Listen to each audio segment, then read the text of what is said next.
Salut les terriens, très heureux de vous retrouver. Notre invité principal ce soir, c'est Roland Dumas. Roland, bonsoir. Bonsoir. Vous avez 88 ans. Oui. Vous avez été un ténor du barreau, vous avez été ministre des Affaires étrangères de François Mitterrand et aussi son ami. Mais vous êtes ici ce soir pour répondre à une question que tout le monde se pose depuis des années. Comment on se sent dans des chaussures Berluti à 2000 €? Ça va. Ouais. Ça va. Ça va? C'est confortable à ce prix-là, au moins. Bien sûr, bien sûr. Bien, alors Roland, vous connaissez l'émission. En P1, nous serons tous les deux. Nous parlerons de vous, de vos origines, de votre enfance, de votre adolescence, de vos études, de votre carrière, de vos succès, de vos échecs. Et nous reviendrons sur vos chaussures Berluti à 2000 €. Un SMIC à chaque pied, c'est pas gênant pour un socialiste? Non, parce que j'ai vu que le secrétaire du syndicat FO, qui avait fait cette comparaison, avait lui-même des ennuis parce qu'il ne payait pas son personnel. Oui, c'est vrai. Bravo! En fait, le plus choquant, c'était pas les chaussures à 2000 €, c'était les chaussettes à 3000 € quand même. Ah oui, mais ça, je les avais pas. Alors, en P2, nous accueillerons deux nouveaux invités pour commenter avec nous l'actualité de la semaine.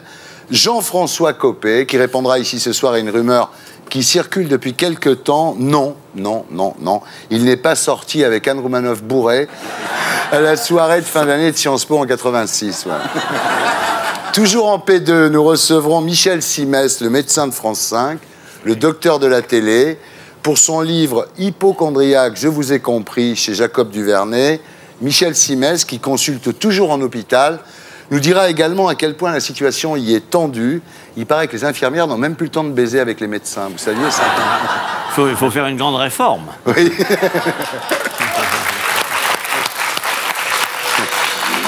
Alors, en P3, après Zapping, nous accueillerons notre invité du samedi 20h, ce soir Dalila, qui porte la burqa. C'est un débat brûlant actuellement.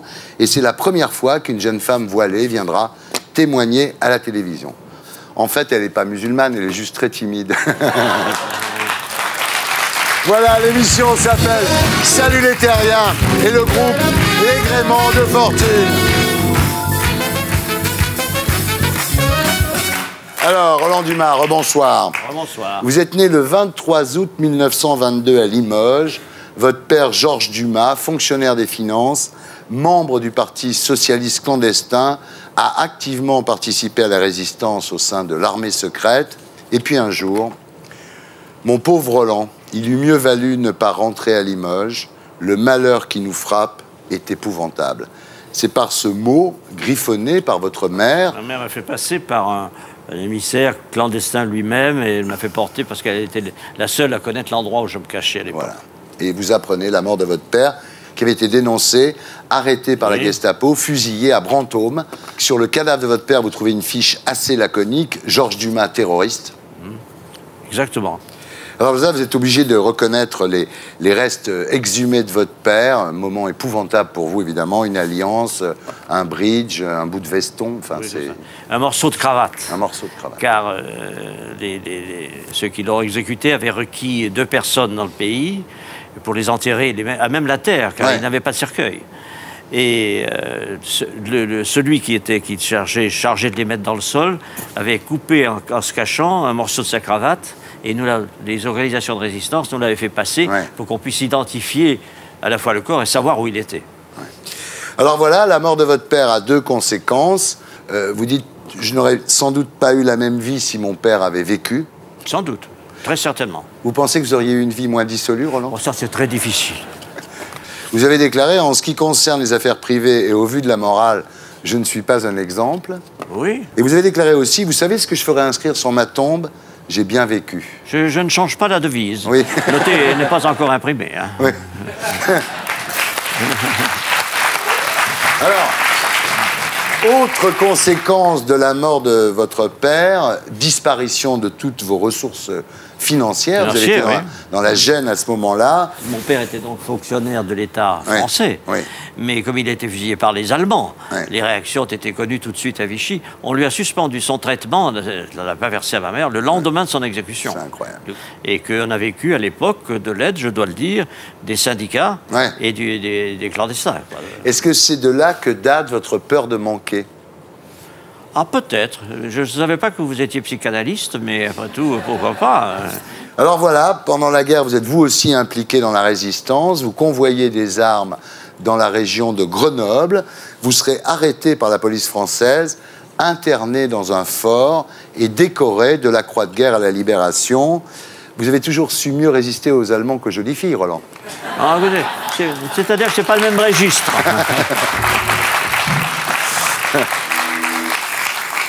Alors voilà, vous achevez vos études. À l'époque, vous rêvez d'être diplomate, mais vous n'avez pas assez d'argent. Oui, j'ai fini ministre des Affaires étrangères. C'est bien, non? Vous pouvez l'applaudir. Ben oui. Vous rêvez aussi d'une carrière dans le lyrique. Vous apprenez le solfège, préparez le conservatoire, mais en fait, vous deviendrez ténor du barreau. Vous devenez un grand avocat. Vous vous occupez de l'affaire Ben Barka, l'opposant marocain à Mohamed V. Vous vous occupez de l'assassinat de Stéphane Markovic. Je deviens avocat de la famille de Markovic. Pour Markovic, vous savez quoi? Tout ce que je ne peux pas dire.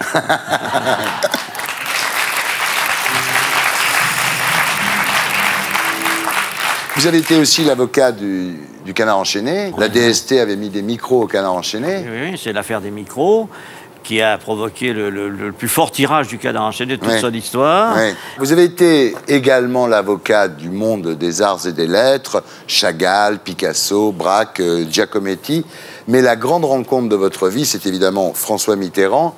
Alors à l'époque où vous le rencontrez, vous êtes simple député, mais vous comprenez, dites-vous, qu'il va devenir quelqu'un de célèbre en France. Tous les gens qui l'ont connu, qui l'ont rencontré, estiment que le seul fait de son apparition quelque part dans un cercle d'êtres humains, d'amis ou simplement un cercle politique, il est impressionné par sa seule présence. Du reste, il avait sur la politique, et sur le destin du pays, et sur les mesures qui s'imposaient, il avait quand même une vision que je n'ai pas retrouvée partout ailleurs. Il y a une phrase que vous détestez, mais je vais quand même vous la dire, c'est quand on dit de vous, Mitterrand avait deux avocats, Badinter pour le droit et Dumas pour le tordu. C'est ça. Ça vous énerve, ça? Non, ça me fait rire. Oui. J'ai jamais pu savoir qui avait inventé cette formule. Roger Patrice Pelin, non? Ah oui? Oui. Peut-être. Vous croyez pas? Je ne suis pas sûr qu'il avait autant d'esprit que ça. Voilà, en tous les cas, avec François Mitterrand et Dalida, vous montez au Panthéon en 1981, mais il faudra attendre 1983 pour qu'il vous nomme ministre des Affaires européennes et 1988 pour qu'il vous nomme ministre des Affaires étrangères. Alors, c'est dû à quoi, Roland? C'est vos mauvaises fréquentations? C'est vrai que vous faisiez la noce en Espagne avec Placido Domingo et la veuve de Yul Brynner. C'était une vie dissolue raisonnable. Et puis, alors, cette fameuse Lucienne Goldfarb, alias Katia Laroukine, patronne d'un hôtel de passe rue du Débarcadère et qui avait le même goût que vous pour l'opéra. Dont j'étais l'avocat. Ouais, c'est ça. Alors, je ne pourrais rien vous en dire. Quand elle est venue la première fois pour me parler de ses dossiers, qui étaient nombreux et difficiles, et on a bifurqué sur l'opéra, et c'est elle qui m'a fait connaître Placido Domingo. Voilà, et vous avez fait avec elle une association d'amis de l'opéra qui s'appelle Opéralia. Oui, que Domingo m'a demandé de présider. Voilà. Alors, il y avait aussi Nadé Odje, la fille du général Classe, que Mitterrand appelait votre belle syrienne. Il disait, oh, il était très admiratif. Mitterrand avait du goût. Oui. Et puis après, bien sûr, il y a eu Christine de Viégeancourt, la fameuse putain de la République. Alors, ce qu'on sait moins, en fait, c'est qu'à cette époque cauchemardesque de l'affaire Elf, vous aviez vraiment, certaines nuits, envie de vous suicider. Vous pensiez beaucoup à Bérégovoy. Vous ne pensez plus qu'à ça. La nuit, vous vous réveillez en sursaut. À 3 heures du matin, vous réveillez tous les jours. La nuit. Vous vous réveillez, vous vous demandez si vous étiez dans un cauchemar ou ce qu'il en était, et vous revoyez les choses, et à ce moment-là, vous boyez du noir et vous ne pouvez plus vous rendormir. C'est une spirale. Regardez ce beau Bérégovoy, qui n'avait rien à se reprocher d'outrancier. Il s'est suicidé parce qu'il n'avait plus de ressort. Il était au bout de la spirale. Et c'est ça le problème. Et vous savez comment j'ai été sauvé? Parce que en tournant dans mon appartement, à un moment, je suis arrivé dans le couloir où j'avais des cannes, et j'ai toujours eu, et je l'ai encore aujourd'hui, la canne qu'avait mon père. Et j'ai regardé cette canne et je me suis dit, j'ai revu tout de suite l'image de mon père, je me suis dit, tu ne vas pas leur faire la grâce de mettre fin à tes jours, ce qui serait signé l'inexactitude et d'autre part, la monstruosité de la chose. Alors, globalement, est-ce que ça a été plutôt sympa d'être Roland Dumas dans la vie? Ah ben oui. Oui. Ah, je ne regrette rien. Oui. Je referai le même parcours avec plaisir. Je dirais, bien sûr. Bien sûr. Je m'y prendrai peut-être autrement. Mais enfin, je n'aurai pas moins de sévérité à l'égard de ceux qui m'ont cherché et qui m'ont trouvé. Oui. Car je constate une chose, c'est que tous ceux qui m'en ont voulu, y compris vos confrères du journal Le Monde, ils sont sur le sable. Oui. Les deux juges d'instruction n'ont plus d'instruction. Oui. Bah, écoutez, vous êtes très beau là, très, très bien. Vous ressemblez à Kirk Douglas. Merci. Vous êtes très en forme. On se retrouve après la pub avec Jean-François Copé et Michel Simès pour commenter avec nous l'actualité de la semaine. À tout de suite.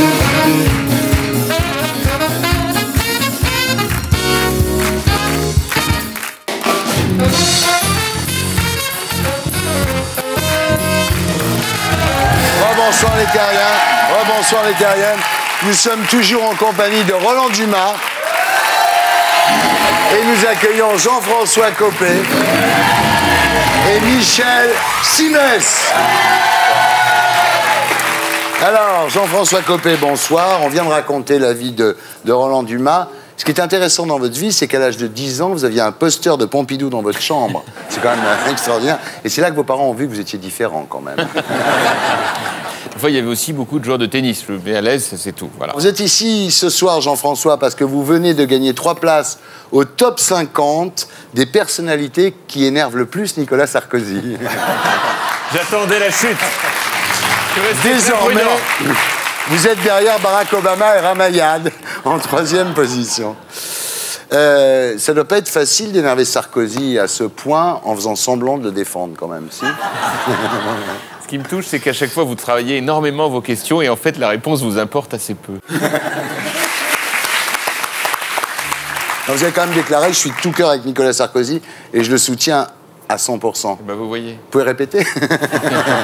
Ce que j'ai proposé à mes amis députés, c'est de dire on est 100% loyal avec le président, mais en même temps, moi, je suis garant de 100% de liberté de débat, parce que si on débat pas ensemble, ça va se faire dans les couloirs, ça va faire des petites phrases, ça va être pire que tout. Donc autant crever les abcès tout de suite quand il y a un problème, et c'est ce qu'on fait sur tous les sujets, de la taxe carbone à la burqa. Voilà. Vous êtes parfait. Alors, Jean-François, vous avez vu le livre qui sort sur vous, Copé, l'homme pressé, enquête sur celui qui veut prendre la place de Nicolas Sarkozy aux éditions de l'Archipel, vous l'avez vu?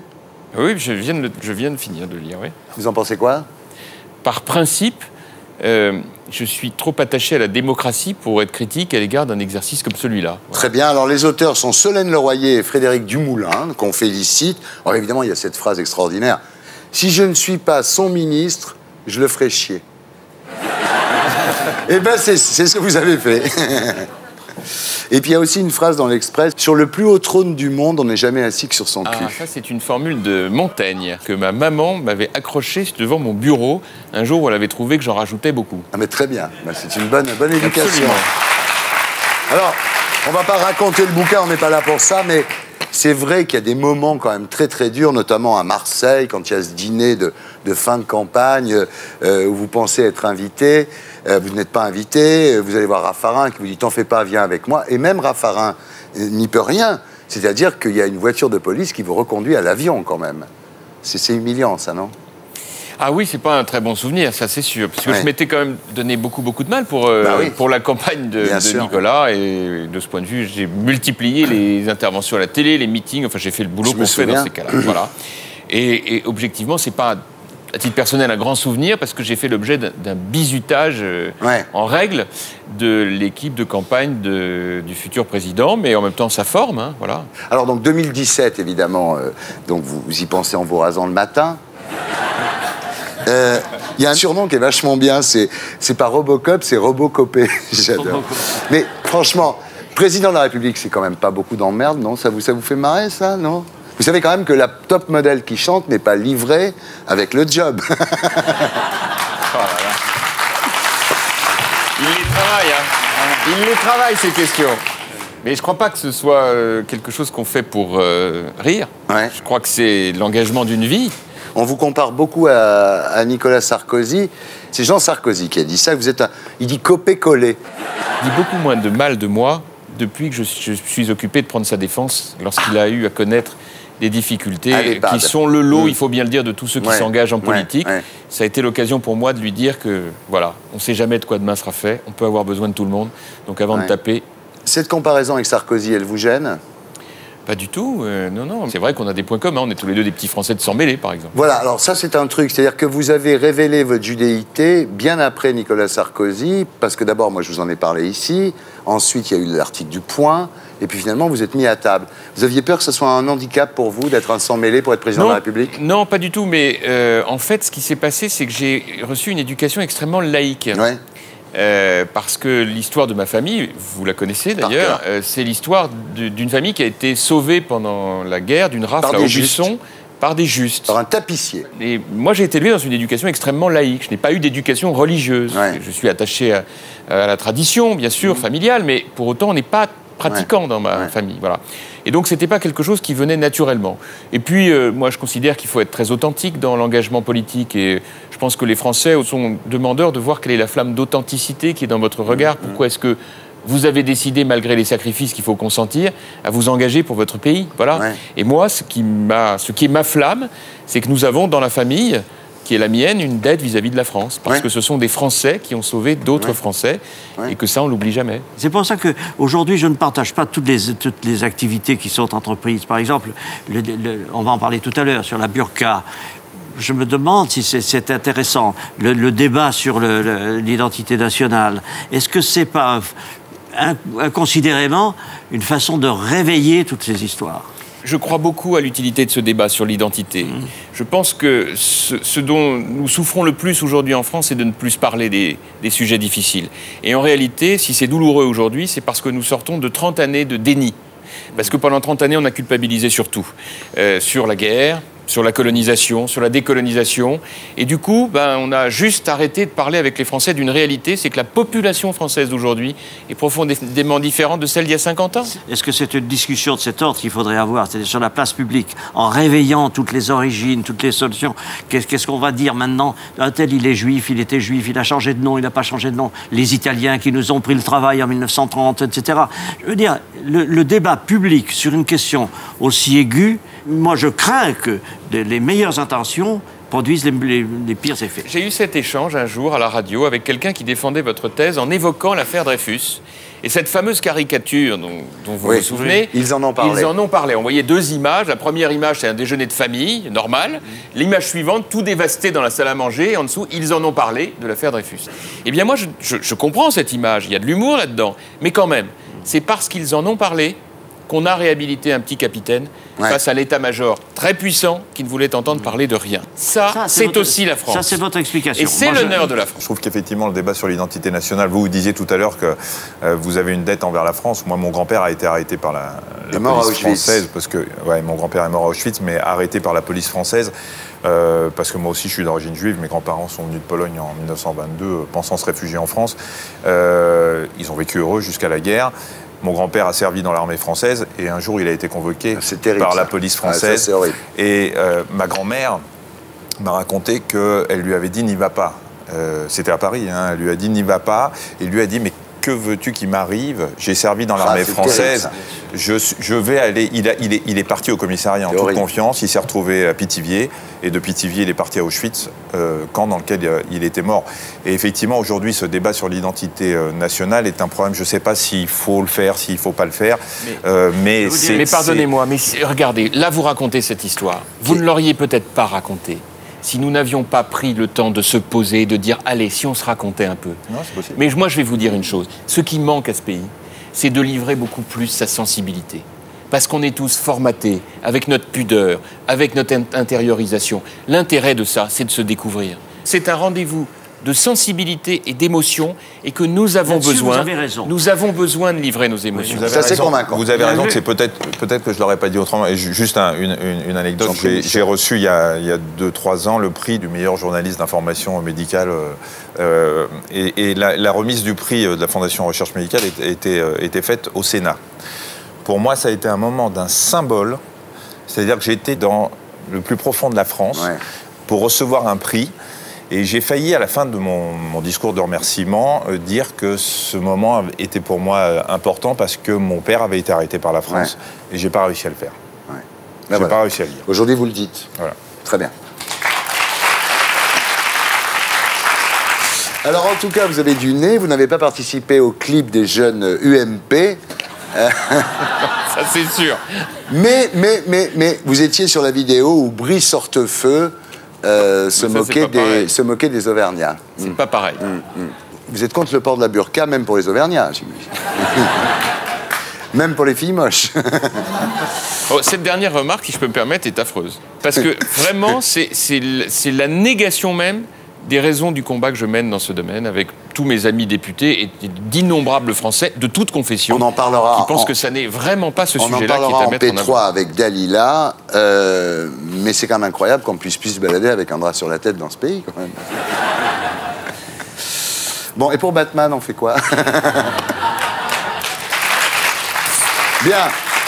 Alors, Michel, vous animez aux côtés de Marina Carrère-Dancos, le magazine de la santé, du lundi au vendredi à 13h30 sur France 5. Et vous êtes ici ce soir parce que, effectivement, Roland Dumas peut faire un malaise en voyant les filles qui sont au premier rang. Ça ne m'a pas échappé. Alors, vous êtes le docteur de la télévision. Est-ce qu'elle est si malade que ça, la télévision?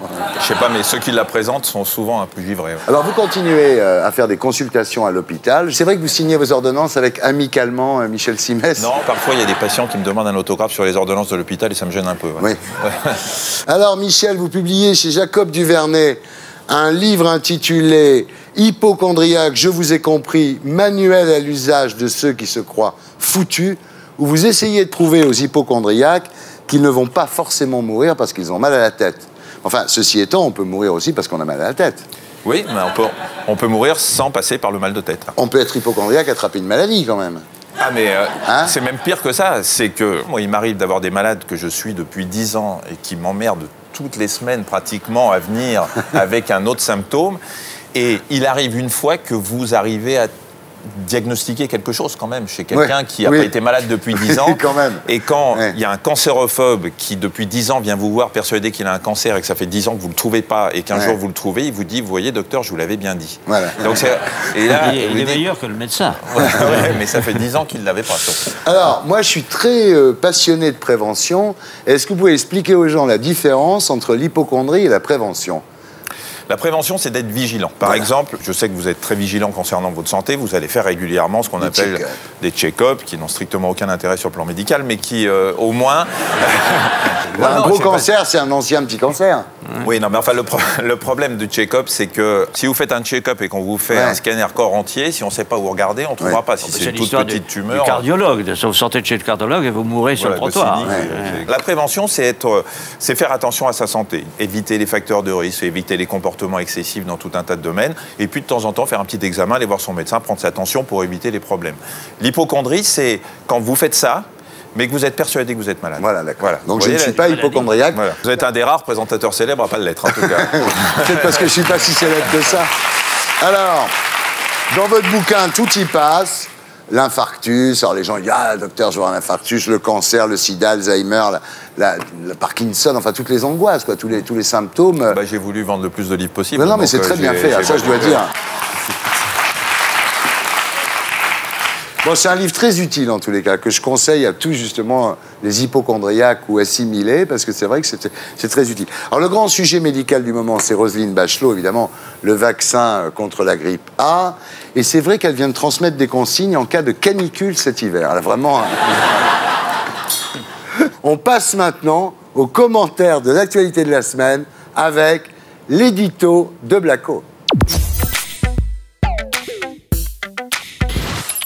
Selon un rapport du Sénat, la campagne contre la grippe A a coûté 2 milliards 200 millions d'euros. Stop au virus de la grippe. Résultat, le nombre de gastro a diminué de moitié en 2009.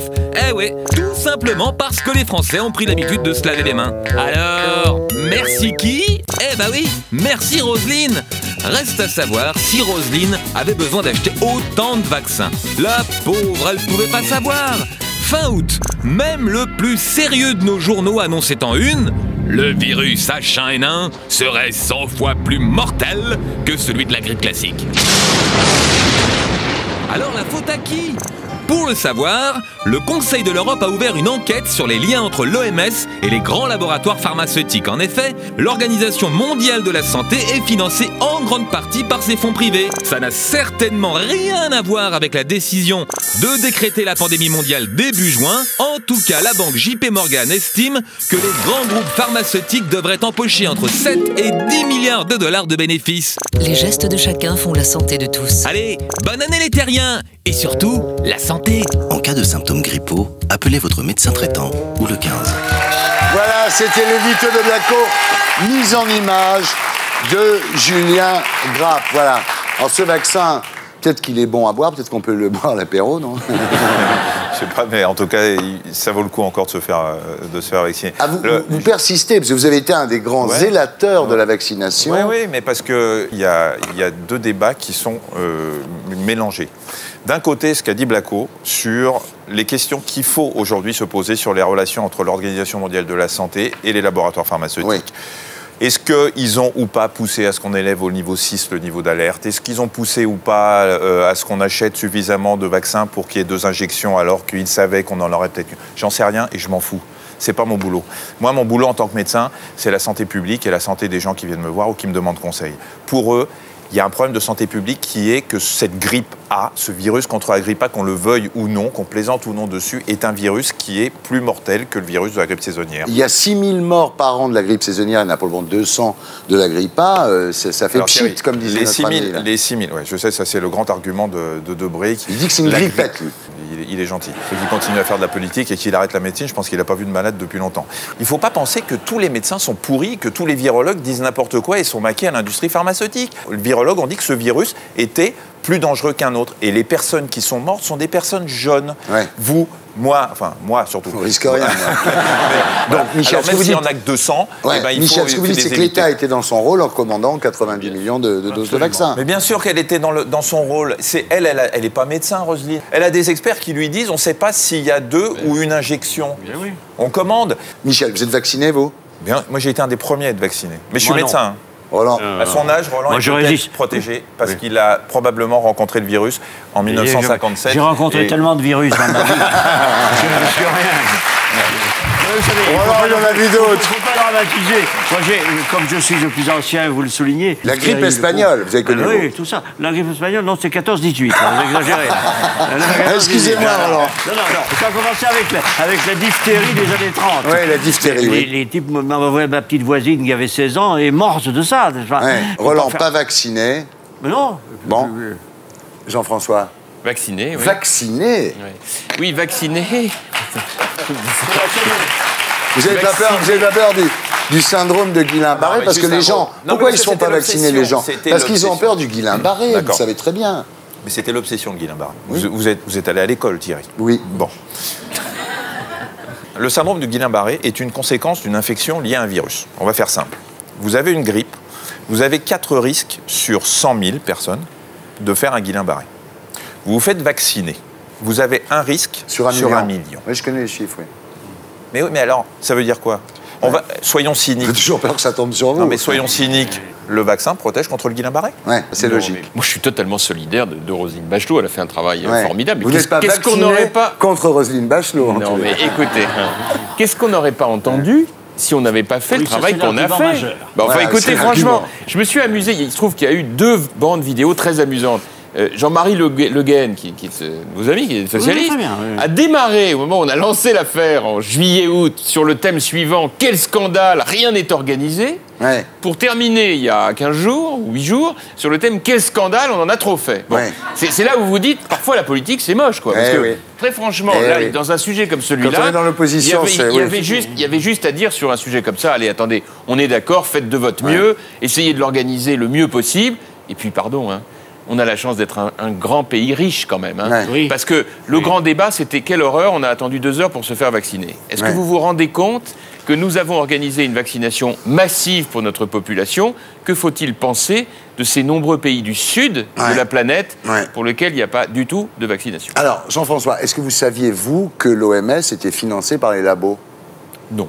Ben voilà, non mais c'est quand même important à savoir. Non mais ça a toujours existé. Non mais cela dit, chaque jour suffit sa peine. S'il y a des choses sur lesquelles il faut enquêter, faisons-le. J'ai pas de problème avec ça. Vous avez parfaitement raison. Enfin, faisons les choses dans le bon ordre. Aujourd'hui, l'objectif, c'est de vacciner nos compatriotes. Et c'est toujours l'objectif. Il faut toujours se faire vacciner là. Bien sûr, mais enfin évidemment. Une deuxième vague, une troisième vague, on n'en sait rien. On ne sait pas ce qui va se passer. Mais pour en revenir aux histoires de labo, Thierry. Il faut arrêter d'être naïf. Il faut savoir que dans le monde, rien, je vous dis bien rien, ne se ferait en médecine sans l'industrie pharmaceutique. Et quand je dis rien, ça veut dire qu'il n'y aurait pas un seul congrès médical dans le monde où les plus grands médecins viennent se réunir et informer leurs confrères des avancées sans les laboratoires pharmaceutiques. C'est pas pour ça.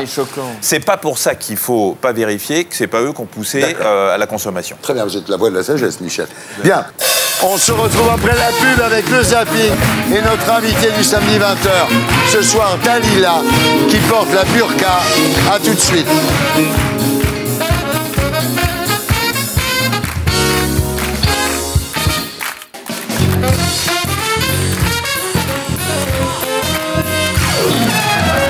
Rebonsoir les terriens, rebonsoir les terriennes. Nous sommes toujours en compagnie de Roland Dumas, Jean-François Copé, Michel Simès, et nous accueillons notre invité du samedi 20h ce soir, Dalila. Bonsoir. Alors Dalila, je précise que c'est vous qui avez demandé qu'on ne cite pas votre nom de famille, évidemment. Alors avant de commencer, une question d'ordre pratique. Vous n'avez pas un peu chaud là-dessous? Non, ça va. Qu'est-ce qui me prouve que vous n'êtes pas en train de me tirer la langue, là? Non, non. Bien, on va reparler de tout ça à 20h. Mais d'abord, le zapping. Et maintenant, on passe à notre invité du samedi 20h.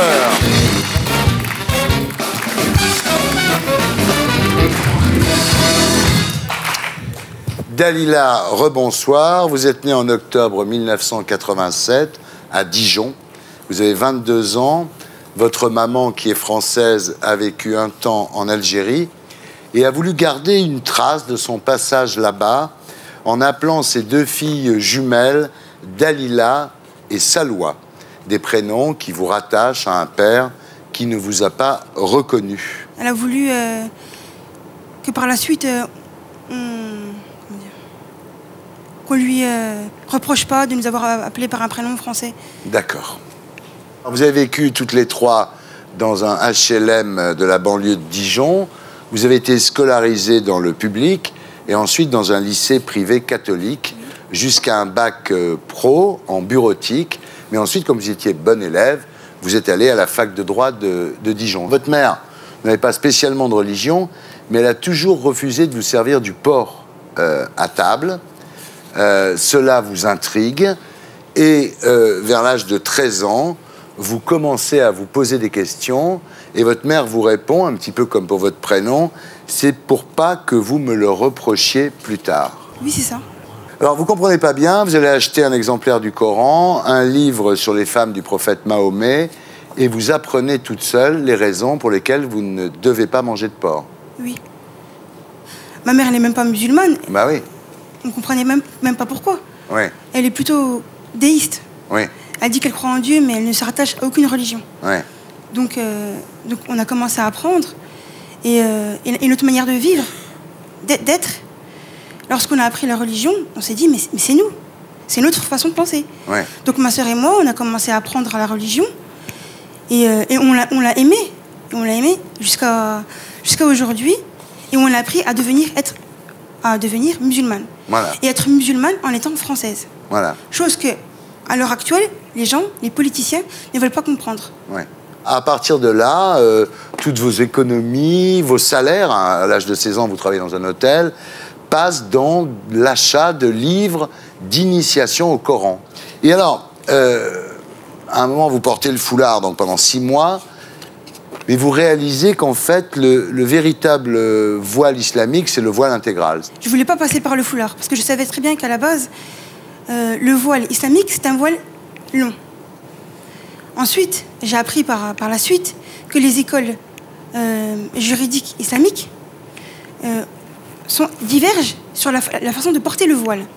Certains disent qu'on doit voir le visage, mais c'est la minorité, et la majorité disent qu'on doit voir, qu'on ne doit rien voir, même pas les yeux. Et est-ce que vous pouvez nous dire pourquoi dans la religion musulmane, la femme doit se couvrir autant? C'est une prescription religieuse. La vérité, elle est que il y a des règles, on les suit. On ne se pose même pas de questions. D'accord, oui.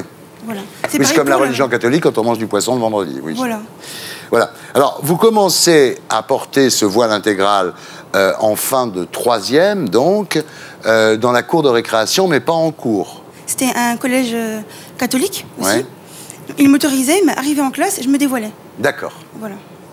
Alors, aujourd'hui, quand vous vous promenez comme ça dans la rue, quel regard les gens portent sur vous, Dalila? Ma sœur et moi, on l'a porté en même temps, le même jour. À Dijon, il n'y avait aucune femme voilée. Ouais. Je veux dire, à part quelques-unes en foulard, sinon c'était, je veux dire, c'était mal vu. Ouais. On était des femmes soumises, on était des femmes déjà mariées.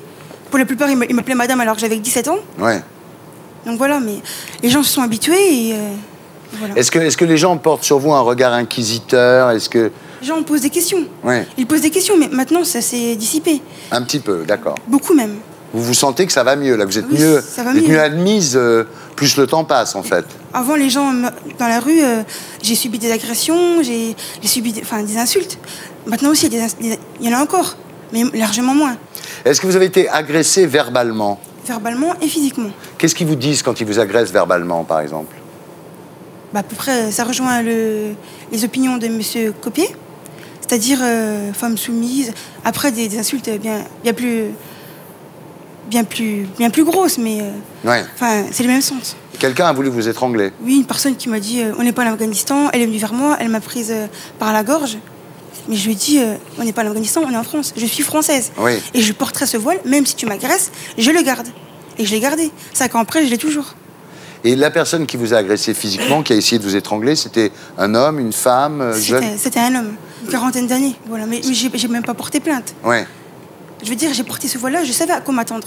Alors, ce qui est assez extraordinaire, effectivement, c'est que les gens qui vous voient comme ça vous croient soumise, obligée de porter ce voile à cause d'un homme, soit un père, soit un frère, soit un mari. Et en fait, non. Ni l'un ni l'autre. Personne, c'est ça qu'il faut dire quand même, parce que là, ça pose le problème d'une façon un peu différente. Effectivement, personne ne vous oblige à vous habiller comme ça, il faut le dire. Oui, personne. C'est votre décision de citoyenne française. Voilà, tout à fait. Très important, ça.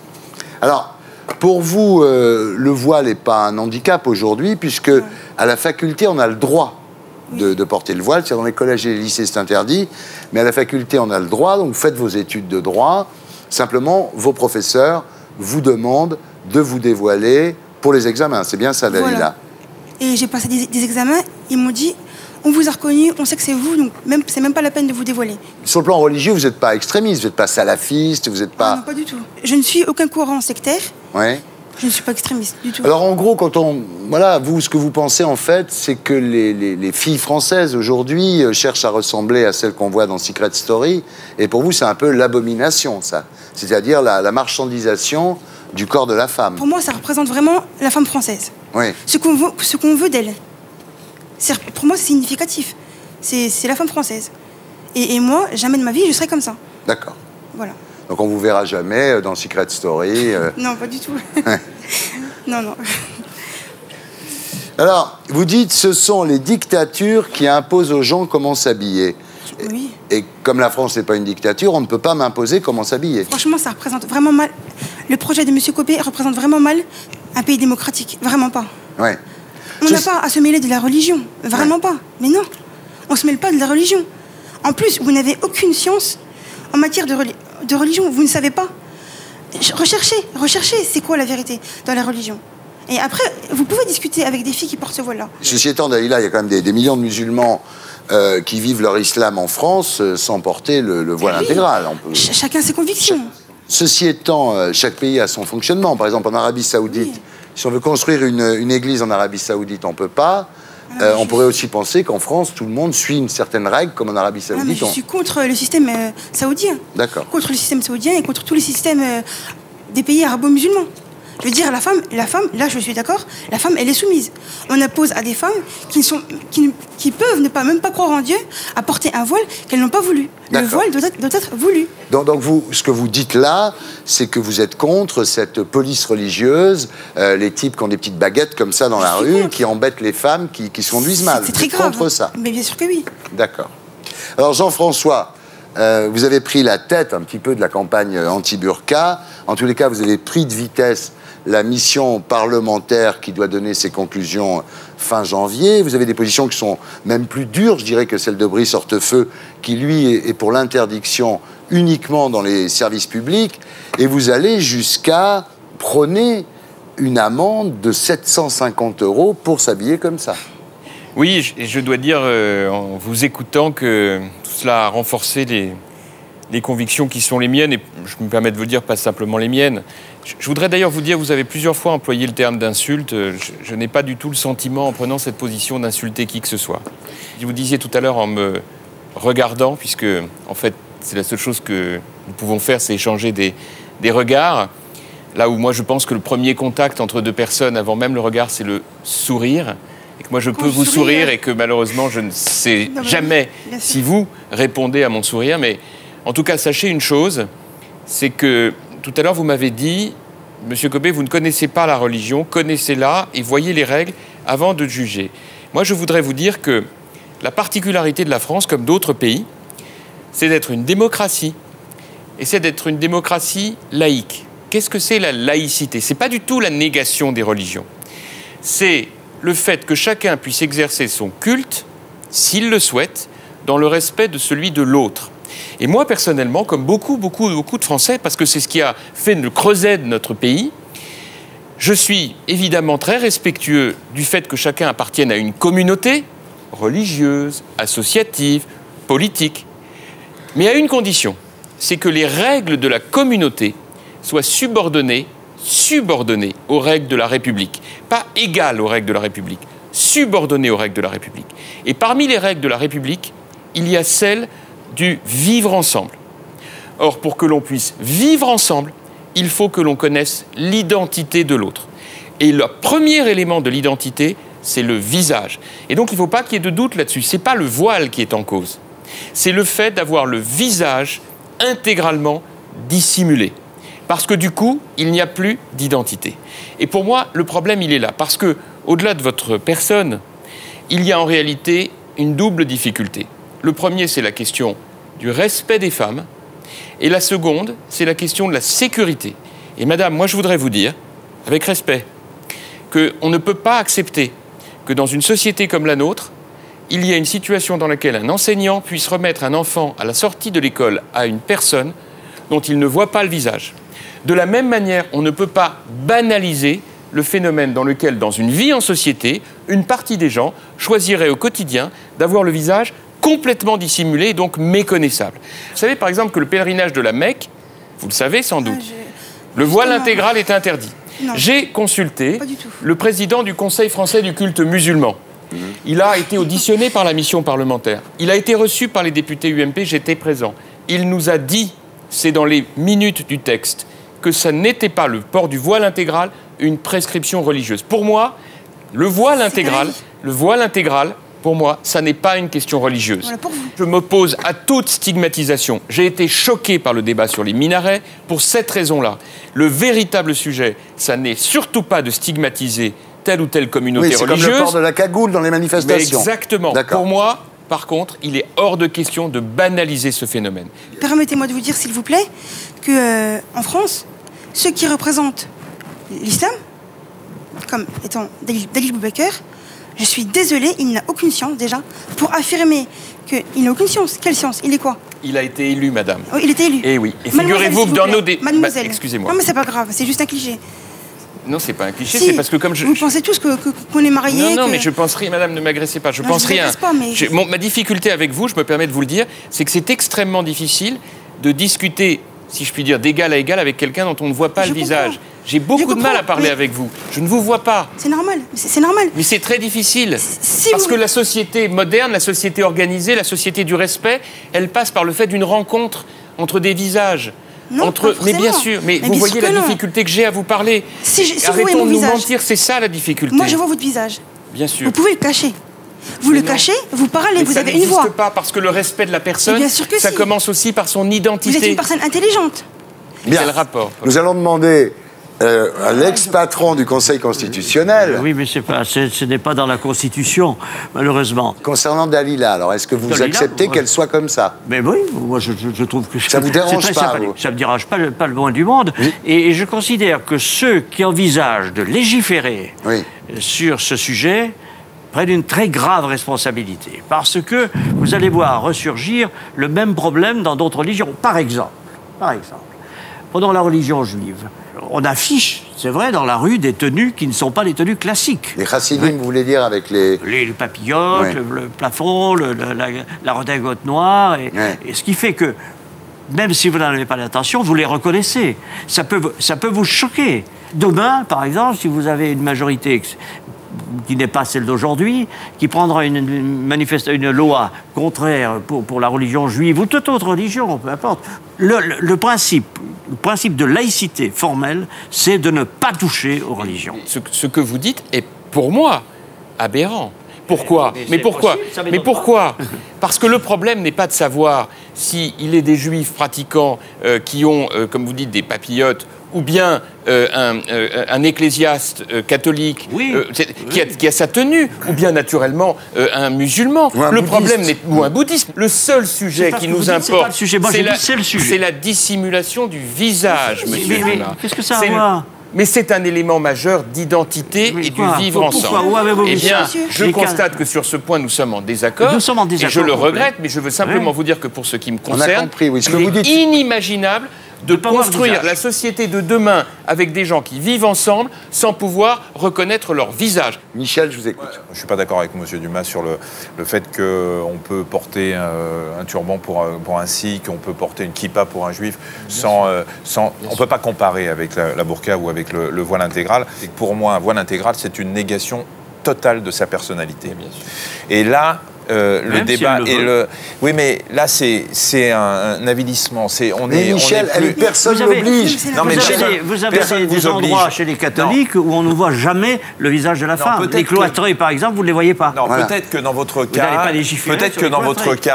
c'est un choix personnel. La majorité. Mais on ne peut pas nier que dans un grand nombre de cas, c'est le mari qui va imposer à sa femme que personne, aucun autre homme que lui, ne peut voir ni ses mains, ni son visage. Vous savez très bien que ça existe dans la religion musulmane et que pas mal de femmes, aujourd'hui, ont la burqa parce qu'elles ne veulent pas choquer leur mari. Et que si on autorise aujourd'hui le port de la burqa ou le port du voile intégral à des femmes même qui, comme vous, l'ont choisi à titre personnel et seul en son âme et conscience, d'autres femmes pourront le faire, mais imposées par leur mari. Et c'est ça qui me choque aujourd'hui. Lorsqu'on me dit, mais c'est ma liberté de porter un voile intégral.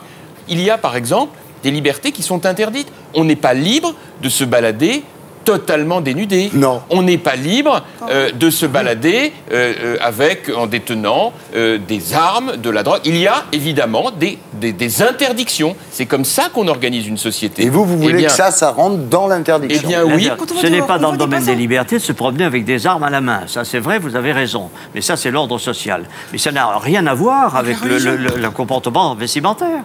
Mais ce n'est pas un comportement vestimentaire. En dissimulant son visage, on dissimule son identité, monsieur Dumas. Je suis obligé de vous dire qu'en dissimulant son identité, on pose des problèmes de sécurité. Je suis désolé, ce n'est pas respectable. C'est exactement le raisonnement qu'on a connu des législateurs de Vichy. Je me permets de vous le dire. Mais si, Monsieur Dumas, je trouve que cette formule, je le regrette parce que j'ai beaucoup de respect pour vous, est profondément insultante. Et elle n'a absolument rien à voir. C'est vous qui le dites, c'est ce que je pense.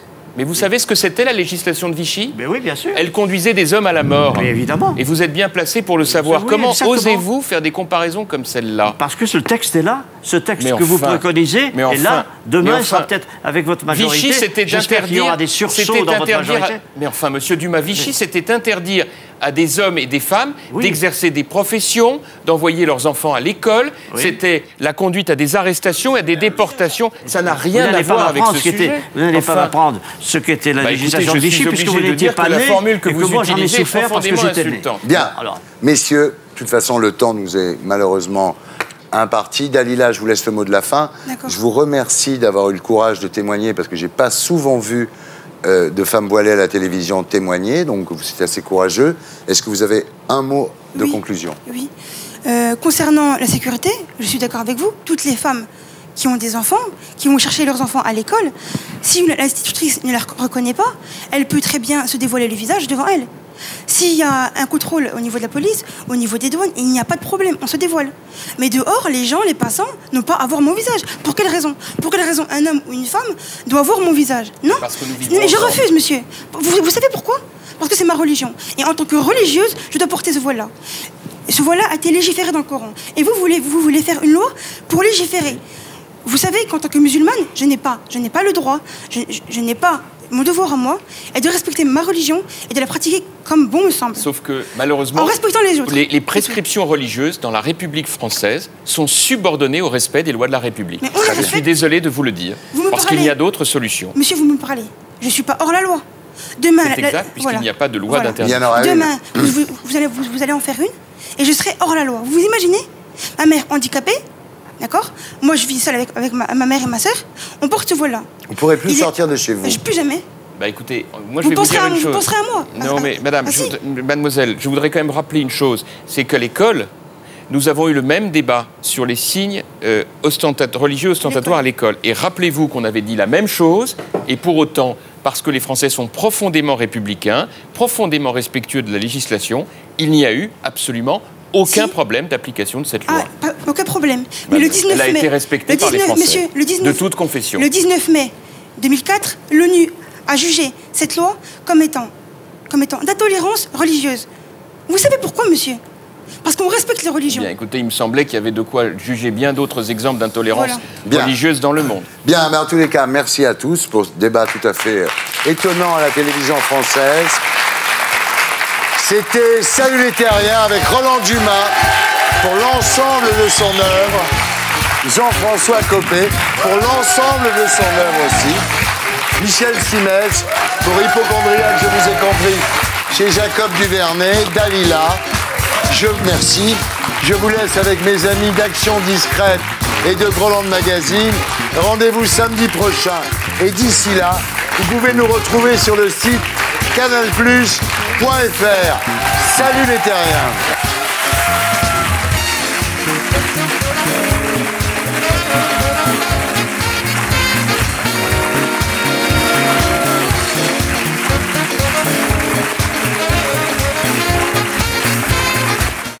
Et pour être sûr de ne rien rater de Inarditube, abonnez-vous et mettez un pouce bleu.